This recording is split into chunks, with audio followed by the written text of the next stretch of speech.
Hi, everyone.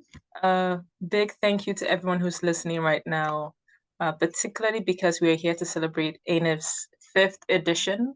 And the focus has been on reimagining storytelling, right? So seeing the ways that we who are part of shaping the African narrative are thinking of reshaping the way we tell it through technology. So with me today is Duru Azubuike, and he is an accomplished filmmaker, a 3D animator and a technology advocate with over 5 years of experience in animation, photography, cinematography. He's also a 3D generalist at Magic Carpet Studios in Lagos, Nigeria, who specializes in teaching cinematic animation. So he uses tools like Unreal Engine, Autodesk Maya, ZBrush, and Substance Painter to guide students in techniques such as lighting, scene optimization, and animation workflows. He's someone who has been recognized for his innovative storytelling and the exploration of how artificial intelligence, AI as we know it, can be used within the cinematic landscape. In addition, Duro has, dedicated most of his career to pushing the boundaries of traditional filmmaking while making sure that we as an industry and as a community are embracing new technologies. Holding a Bachelor's of Arts in Fine Art and Applied Art from the University of Benin. He advocates for the next generation of storytellers, aiming to create a more inclusive, innovative filmmaking community. Dewey believes that technology can empower creatives to take control of their narratives, and he's someone who is committed to helping emerging filmmakers navigate the complexities of modern cinema and inspiring them to harness their artistic voice. So I'm so grateful to be talking with you, Drew. It's such a pleasure, such an opportunity. Same here. Thank you for having Perfect. me. It's our pleasure. It's our pleasure. I'm so excited about the conversation, particularly because of your vast experience, right? Today, we're going to be talking about the impact of AI on filmmaking and given your background, which I know a little bit about, and I would love to have you share some of that with our audience. How do we get to this point where you have built such a portfolio of work and skills, as well as where you are someone who is well versed in being able to speak on where we are as an industry trying to integrate technology and how we tell our narrative. So if you don't mind giving us a bit of your background, that would be great. Well, thank you very much. Yeah, in the introduction, thank you for that wonderful introduction as well. I mean, you gave a little bit of who I am and where I'm coming from. But yes, my name is Duru Azubuike, and yeah, I'm a 3D generalist. And yeah, a bit of my background. Yeah, I started off in the University of Benin. You know, my interest for art started off there because yeah, I've always loved the idea of drawing, painting, just creating generally. So I actually, went to the University of Benin with the mindset of wanting to learn more in the art space. And yeah, I was able to learn quite a lot of things. I think it was a very good place for me to launch into, the career path I've always imagined for myself. I mean, I was able to meet a lot of people, have lots of meaningful network and conversations that, sparked what I knew I wanted to do. I mean, I was able to buy my first system when I was in school in my year one. And then we did this course that was called CAD, Computer Aided Design. Yes, I was able to, I was able to get like some kind of introduction into what it meant to create designs, with my system. It was very exciting because, and then we had like this period whereby we went on strike and I had like ample amount of time for myself to learn, make more research. And I think, yeah, I realized, okay, this can actually be like a path for me, in the future. I was able to see and recognize that, there is actually, a lot of demand in that aspect of animation. And so I went into that space with the mindset of trying to prefer solution to an industry that almost seems like does not exist. But yes, I was able to, start off by just taking pictures in my campus, and doing some little videos. And this was like around 2015, 2014. And then, gaining knowledge on cinematography and, photography, I think it was very So very fundamental, very important, in defining who I am today. Because as if you go into filmmaking or if you go into animation, you realize that all of those knowledge, in terms of understanding your lights, understanding how your camera moves, is very important. And so I'm very grateful to be able to learn all of those skills at that early stage, and then even after I left school, I realized that all of those knowledge became very important in terms of the opportunities that was available for me. And so I was able to pursue that career. During the course of pursuing that career, I saw Magic Carpet Studios that also had similar goals with me. And so it was very easy for me to start working with them. And I think it's been about 6 years now in Magic Carpet Studios, who've just gradually and slowly been building, right? We've been trying to, position ourselves in the right places to ensure that we're able to take the animation and the film industry to where it's supposed to be. That's wonderful. Thank you so much for that background. Particularly, I was thinking you mentioned the fact that you started taking pictures in 2014, 2015. Like that's when you started, getting your hands into the practical aspects of filmmaking and cinematography specifically. Given when you started and the work you started and how you started, right? Some of the things you started creating and where we are in 2024, what do you think has been the most significant change in how you do your work and in how the industry does work at this moment with regards to animations?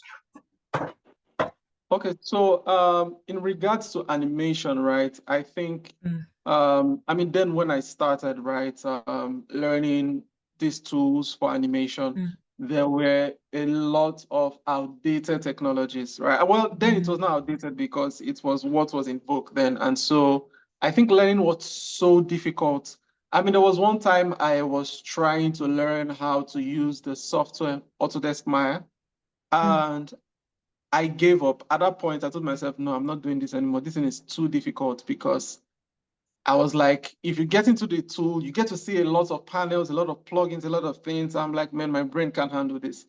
And also the system I had at that point in time did not have like the necessary specifications to enable me achieve what I wanted to achieve in animation. So it kept on frustrating me to the point I told myself, nope, I'm not going to do this animation. And for some reason, I think I later came back. I think someone saw what I was doing. I was like, okay, hey guy, can you try this?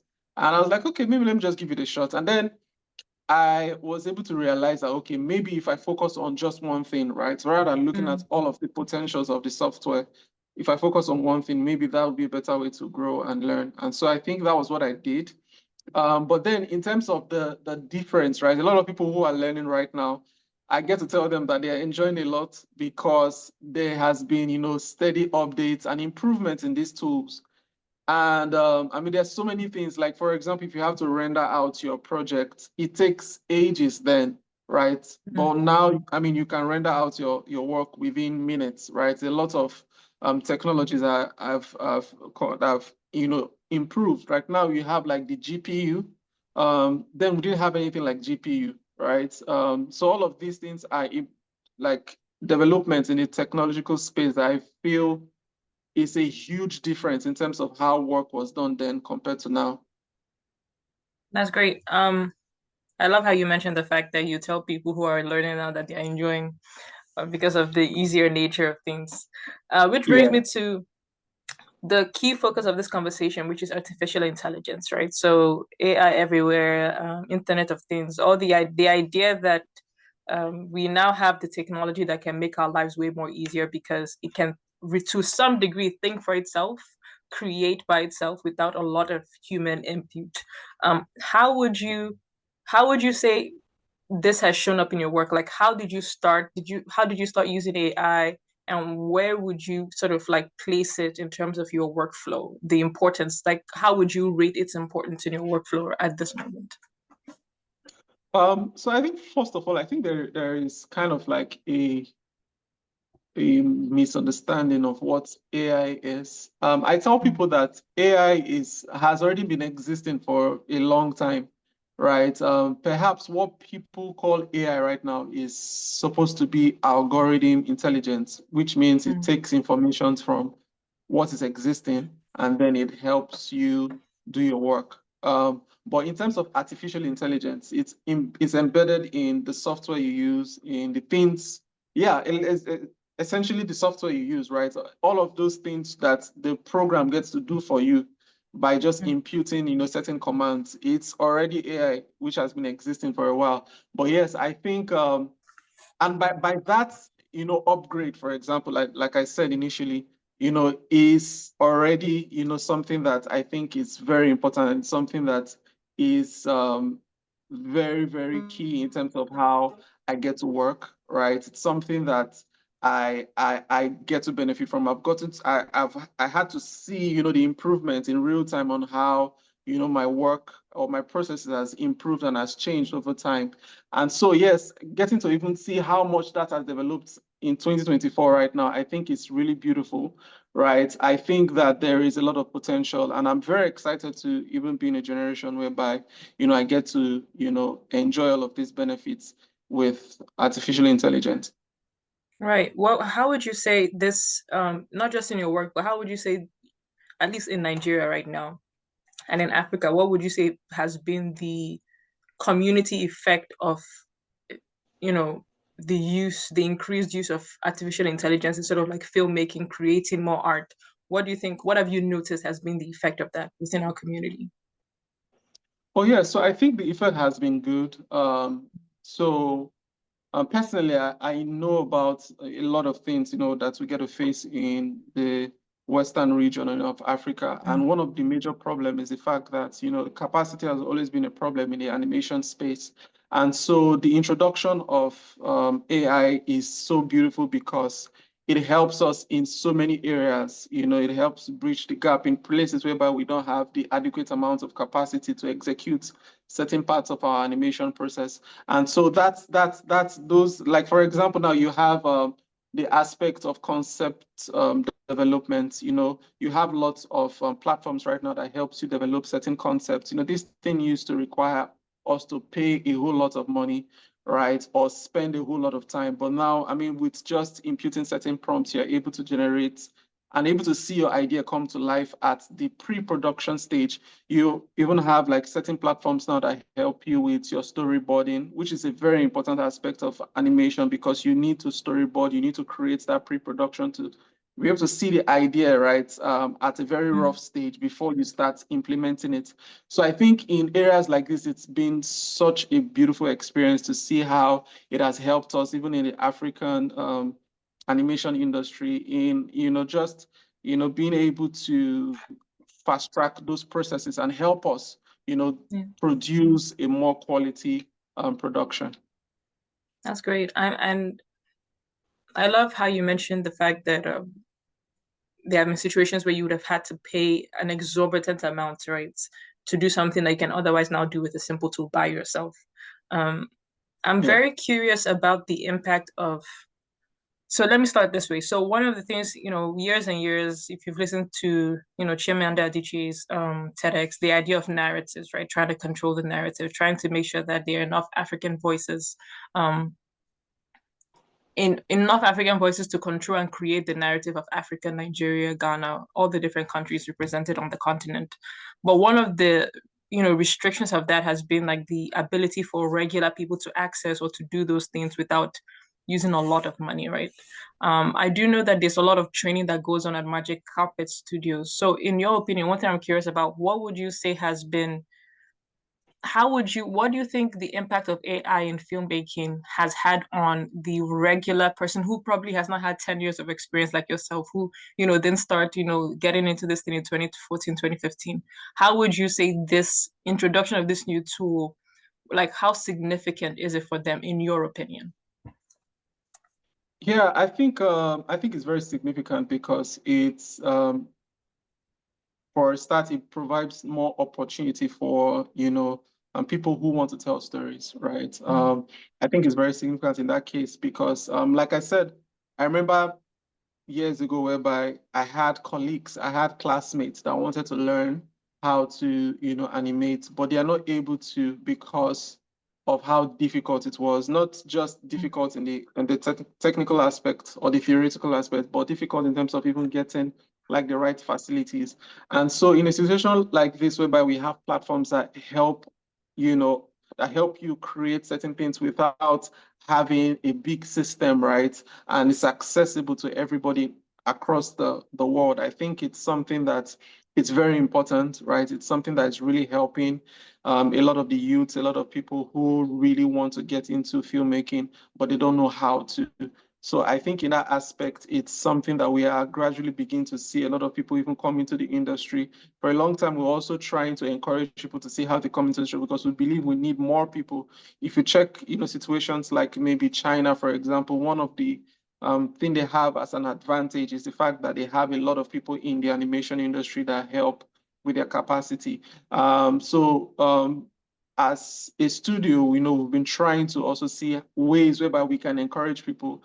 Our own challenges has been unique to us, right? And so we've been trying to prefer solutions based off, the challenges that are unique to us. And I think, having something like the artificial intelligence prefers a lot of solutions to people who really want to come into the space, but they don't have, the necessary facilities, right? So I think it bridges that gap.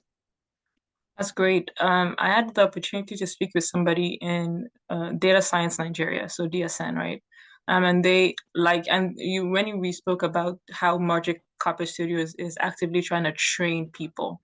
It reminded me of some of their work, and one of the things they mentioned was the idea that they try to create models of training so that other organizations can sort of like do it themselves. Like, so the idea is to make sure that we as a community, it's not just one person leading the charge, but make sure that there is like we're creating ways to train more people at an accelerated rate, right? Could you sort of talk to us about how your training has gone, like how you train young filmmakers or creatives using AI? How do you sort of engage them in that way? And what would you say has been some of the success or lack of success or challenges that you've seen in doing that? Oh yeah, I think it's been a lot of challenges, as a studio and even as an individual, because sometimes I also get people reach out to me personally and just talking about how they want to learn from me. Maybe they see my work and they feel inspired. But it's been a lot of challenges because I think first of all, if you take a look at the bigger picture, a lot of people consider the economy and how it affects their personal life. And I think that plays a huge role on how people are able to learn, right? Because if a man or a woman is not, you know, it does not have like a good standard of living, it gets to affect his learning process. So I think that's like the first challenge, and then getting to convince someone who does not um, probably get to see like the daily meal, for example, is just difficult. And he's asking you, man, I've not eaten today. Why are you telling me to come learn animation? And then sometimes you're trying to open his mind to see, okay, hey, look at the bigger picture, right? Yes, it might not be so easy right now, but hey, the best investment you can make is the investment you make in yourself. And so learning animation is a pathway to success that can give you some sort of financial stability in the future, because it's a global it's a global it's a global skill, that's of demand globally wherever you go. If you're an animator, it's something that's of high demand as well. And so yes, I think the challenge is just being able to see people who can, who are not just interested, but who can also stay, at it for a long period of time. Because animation is not like, it's not something that you just do overnight. You require time, right? I am still learning. I've been learning animation for about, 8 years now, and I'm still learning.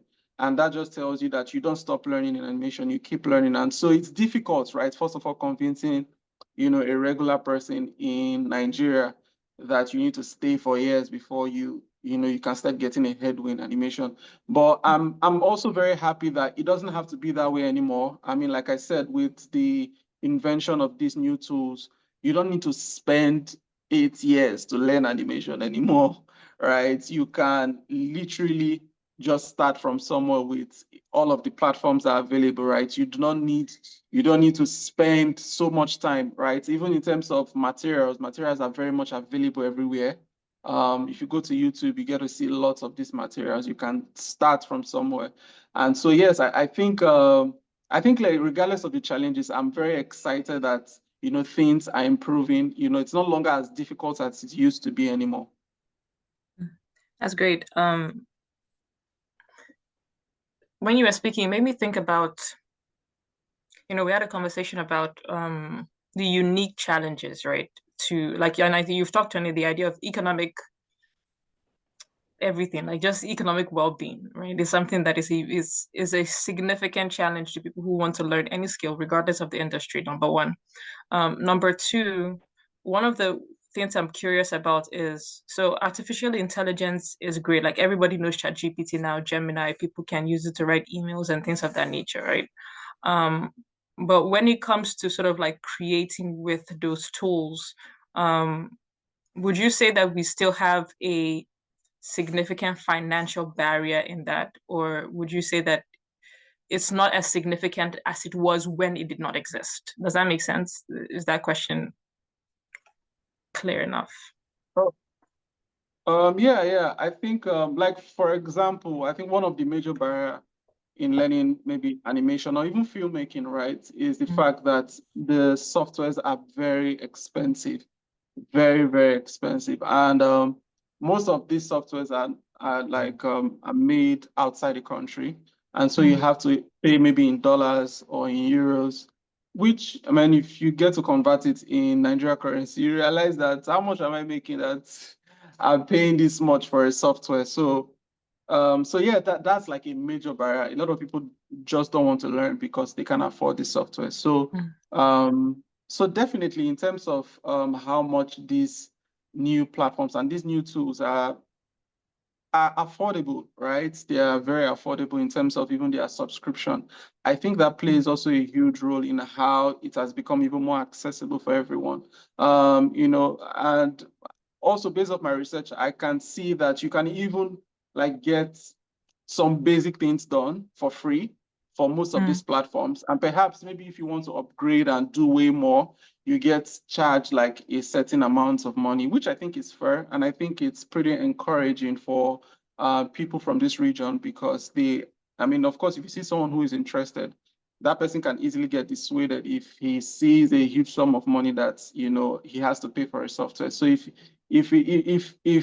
you get to see these platforms now and you see how affordable they are, I think it's pretty encouraging. And I think it's playing a huge role on how people are, showing more interest in the industry. That's great. And now, so we have new software, we have new tools. It's able to sort of create on a larger scale. That means more people can make more stories, right? You mentioned that one of the benefits China had on its side was the fact that they had a lot of people. So they have a lot of manpower, a lot of, content going out. So much so now the entire world is watching it, right? Just because of the sheer amount of contact and practice that they've had. So one of the things you would notice here on the continent is that not a lot of people, and I think we spoke about this, the idea of not a lot of interest, particularly in animation, right? Only because we've not, it hasn't been something we've, experienced a lot of. Do you think, and I wager maybe that with the use of AI and breaking down those barriers of entry to this creative space, do you think the more people start using those tools and creating more, at least African stories, that we will see a peak or a rise in the number of interested Africans themselves in the stories and animations and creatives that is produced from our continent? Well, yes, definitely. So I think based off my own research and observation, I've noticed that most Africans, they want to see someone succeed at something before they jump into it. So there's just this like, okay, let me wait a bit. Does this thing work? And so once they see someone succeeding at it, they're like, okay, I think if it works for this guy, I'm going to do it. So I think, yes, I think that would drastically would make a lot of people more interested. I mean, definitely seeing how, when I started, like I knew how many people were also in the animation space compared to now. I'm seeing a gradual increase and interest. And I think it's going to even increase way more with the introduction of certain tools like we're beginning to see with the artificial intelligence. So definitely, I can say for a fact that there will be lots of improvements. And of course, with more stories will bring more attention, right, to Africa. Mm. And also and that attention will bring investment eventually. So for me, I think the idea is to keep encouraging people to keep doing what they're doing, do not get discouraged. Start from somewhere, and start with whatever you have access to. Just start there and just keep the fire burning. I think eventually we are making a lot of progress. A lot of people don't even get to see it, they don't understand, but we're actually making a lot of progress, and I'm excited for the future because I think it's really bright.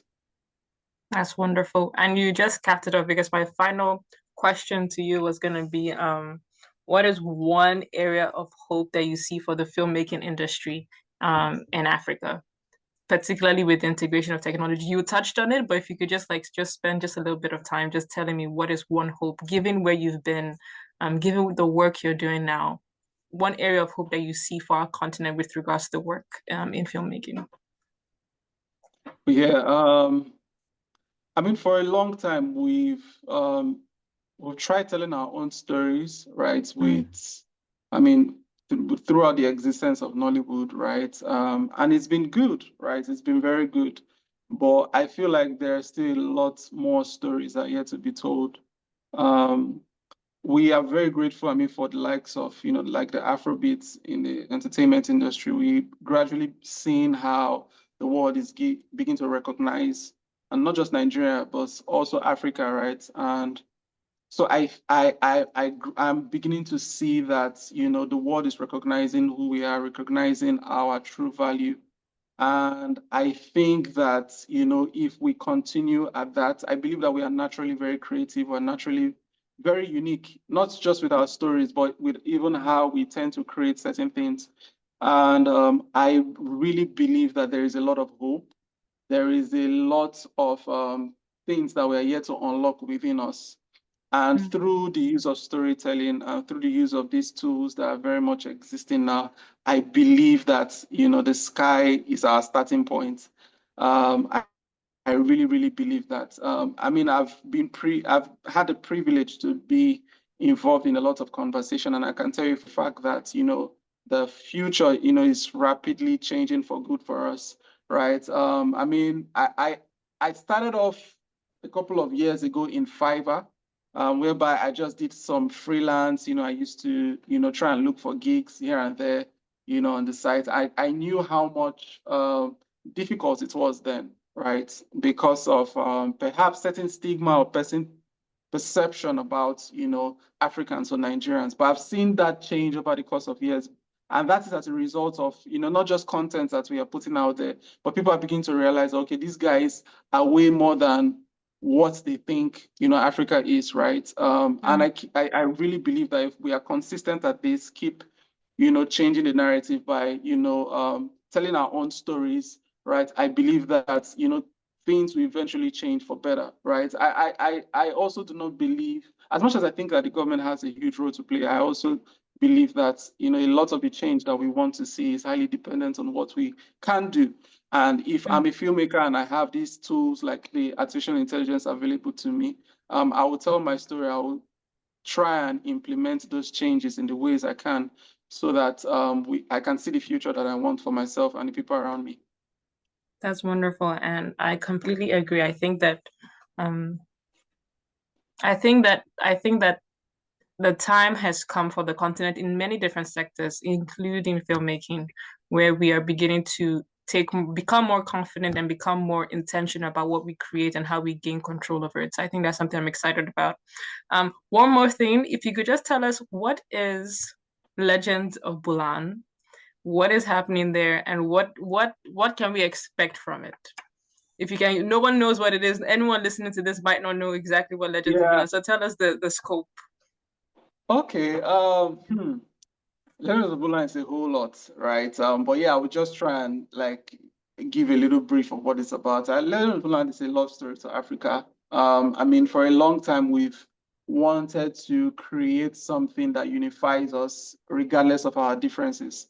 And so we thought about Legends of Bulan. We thought about, creating a story that will tap into a bit of history, culture, and the beauty of Africa. And so in Legends of Bulan, it's a love story, like I said, to Africa that touches a bit of, a little bit of, like I said, the history and some of the challenges we faced, some of the things that do not want us to be as unified as we are supposed to be, right? And yeah, it has a little bit of, love, betrayal, of spirituality, has a bit of evil, good. But yes, I think even like for the character, we've decided to choose like some, but the characters are actually inspired by African heroes as well. And so, yeah, we decided to choose like a couple of these heroes from different parts of Africa. For now, we decided to go with Akosa, which is our lead character. It's a lead female character from Ghana. And we are working on, the first short from it. We are still in a phase whereby we're trying to develop funds to develop the actual series. So what you're probably seeing right now on the internet will just be a proof of concept because we're still very much in development. We're trying to see how we create, a project that will bring all of African writers together and also African creatives together to create something that we're all proud of. So yeah, that's just an idea of what Legends of Bulan is. It's actually a very, very big project. So far, we've been able to, take it to some festivals. I was able to go to South Africa this year as a result of that project, and it was beautiful. I mean, the reception, the way people were able to appreciate what we are working on, it's so beautiful, and it's very encouraging as well. And yes, I think if more people are interested, after seeing this, I think if you head up to our website, you'll be able to see more about the project. Wonderful. So 100% looking to see more from Legends of Bulan. I did watch a bit of the trailer. I was actually amazed. I was like, wow. Only because I think for a very long time we have been exposed to stories from outside of the continent. And so when we imagine, superheroes and when we imagine these larger than life characters that we've seen in comic books, they look different from us. And so be in a space and to see the work you're doing where like you're painting people that look like us, they're wearing the things we wear. Yeah. It's very inspiring, not just for the generation that's coming after us, but I think for our person generation right now. So thank you so much for the work, and I'm looking forward to how it's going to come out at the end of the day. So Thank you thank very you much. so much, Duru. Thank you so much for your time. My pleasure. Much appreciated. Particularly from the team here at ANF, we respect the work you're doing, the work your team is doing, and the way that you are pushing the boundaries of what has been available or what has been possible to us in Nigeria and on the African continent. So thank you so much. Do you have any last words to say or? Uh, no, nothing really. I mean, I think my last words would be thank you actually for having me. I think conversations like this do matter. I think they play a huge role, on how we shape the future. So I'm very, very, very grateful for having me here. And yeah, I think that's about it. Thank you. All right. Okay, perfect. All right. Thank you everyone for listening. We hope to bring you more and better content in the future. All right. Have a wonderful, wonderful day. Goodbye. Bye.